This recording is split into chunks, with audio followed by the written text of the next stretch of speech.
CPI headline inflation softened further during the months of March and April, though persisting food inflation pressures offset the gains of disinflation in core and deflation in fuel groups. Despite some moderation, pulses and vegetables inflation remained firmly in double digits. Vegetable prices are experiencing a summer uptick following a shallow winter season correction.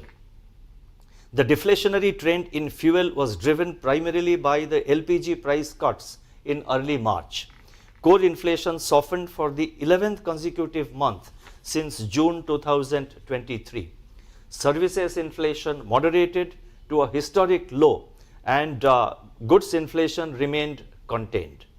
The exceptionally hot summer season and the low reservoir levels may put stress on the summer crop of vegetables and fruits. The Rabi arrivals of pulses and vegetables need to be carefully monitored. Global food prices have also started inching up. Prices of industrial metals have registered double-digit growth in the current calendar year so far. These trends, if sustained, could accentuate the recent uptick in input cost conditions for farms. On the other hand, the forecast of above normal monsoon bodes well for the Kharif season. Wheat procurement has surpassed last year's level.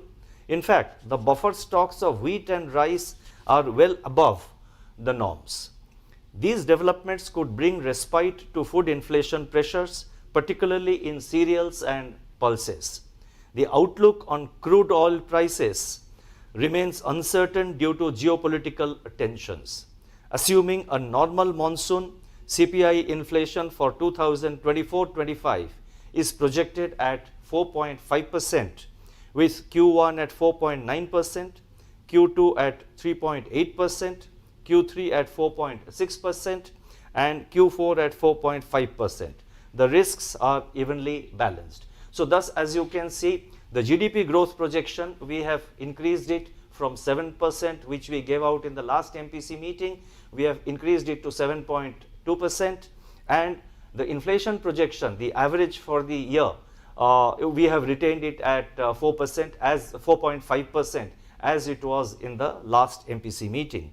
And I have explained there are good reasons why we have increased the GDP forecast, the GDP projection for the current year.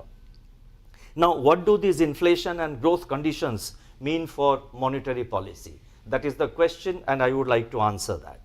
The developments relating to growth and inflation are unfolding as per our expectations. When the projected GDP growth of 7.2% for 2024-25 materializes, it will be the fourth consecutive year of growth at or above 7%. Headline CPI continues to be on a disinflationary trajectory. Monetary policy has played an important role in this process. This is evident from the decline in headline inflation by 2.3 percentage points between the first quarter of 22-23 and the fourth quarter of 23-24.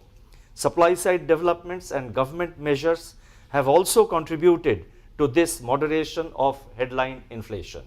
Repeated food price shocks, however, slowed down the overall disinflation process.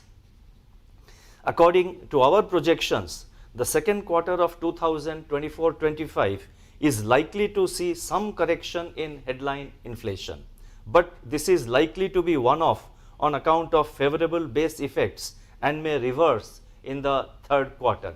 If you look at the projections we have given, then it becomes very clear that in the second quarter, the headline inflation is likely to come down to about 3.8%, and thereafter again it goes up. And we have given the numbers in the statement, and I have already read it out earlier. At the current juncture, therefore, the uncertainties related to food price outlook warrant close monitoring, especially their spillover risks to headline inflation. In parallel, the behavior of the core component also needs to be watched carefully. We need a descent of inflation to 4% target on a durable basis while supporting growth.